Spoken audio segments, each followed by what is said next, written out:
नमस्कार दोस्तों, स्वागत है आपका अपने चैनल में। फिर से मैं एडवोकेट जितेंद्र त्री आपका स्वागत करता हूं अपने चैनल में।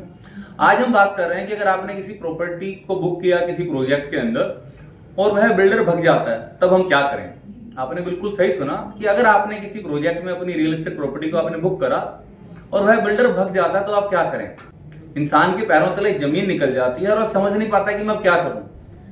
जीवन की इतनी कमाई इकट्ठा करी, बड़ी मेहनत की कमाई होती है, किस तरीके से उसमें क्या क्या सपने जुड़े हुए होते हैं। पर आपने देखा होगा अधिकतर ऐसे बहुत सारे केसेस अभी सामने आ रहे हैं जिसके अंदर बिल्डर फरार हो गया जी, बिल्डर मिल नहीं रहा, बिल्डर प्रोजेक्ट छोड़ के भग गया। तो एज अ बायर आप उसमें अब क्या करें।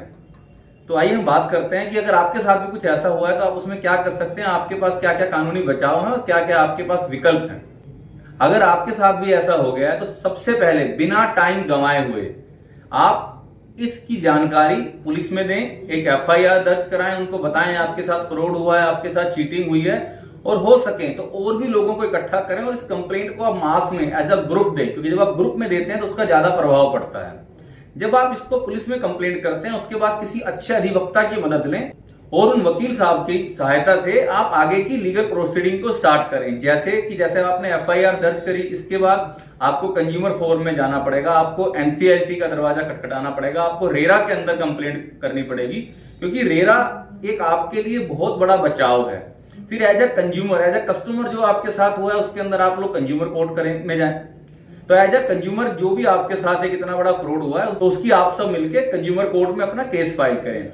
फिर आपको इसके अंदर सिविल कोर्ट के अंदर भी सूट फाइल करना होता है। कई जगह ऐसा होता है कि स्पेसिफिक परफॉर्मेंस के सूट आपको फाइल करना होता है। वो सारे की बातें आपको एक प्रोफेशनल अधिवक्ता, आपके वकील साहब आपको बताएंगे।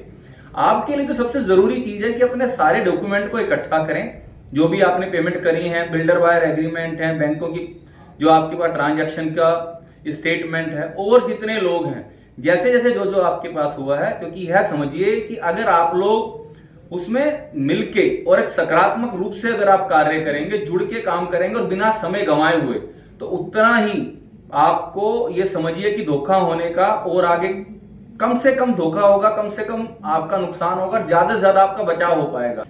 क्योंकि जितनी जल्दी आप इस प्रोसीडिंग को आगे स्टार्ट करेंगे उतनी ही जल्दी ये आपके फायदे की रहेगी। और जितने लोग इकट्ठे होके सारे डॉक्यूमेंट के साथ और सारे प्लेटफॉर्म, चाहे वो एनसीएलटी का हो, चाहे आप आईसीबीसी के अंदर उसको कर रहे हैं, कंज्यूमर कोर्ट में कर रहे हैं, सिविल कोर्ट के अंदर कर रहे हैं, उसके ऊपर क्रिमिनल मुकदमे दर्ज होने हैं, रेरा के अंदर हो गए, जो भी सारी चीजें हैं, जो भी आपके पास विकल्प हैं, उनका सब मिलकर करें और हमेशा ग्रुप के अंदर रहें। एक कंसोर्डियम बना के केस उसके खिलाफ फाइल करें, एक अपनी एसोसिएशन बनाएं, उस एसोसिएशन को रजिस्टर्ड करें और हर गवर्नमेंट के अधिकारी का दरवाजा खटखटाएं, उनसे मिलें, पर्सनली भी मिलें, अपने अधिवक्ता के साथ भी मिलें और एक अच्छे अधिवक्ता की मदद से आगे इस अपने केस को प्रोसीडिंग करें।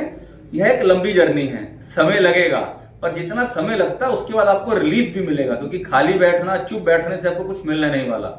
और आपकी अगर इससे जुड़ी हुई कोई भी समस्या हो तो हमें खुशी होगी आपकी मदद करके, क्योंकि इस चैनल का उद्देश्य है कि आप सबकी सहायता करी जाए, आपको जागरूक करा जाए, क्योंकि जानकारी ही आपका बचाव है। नमस्कार।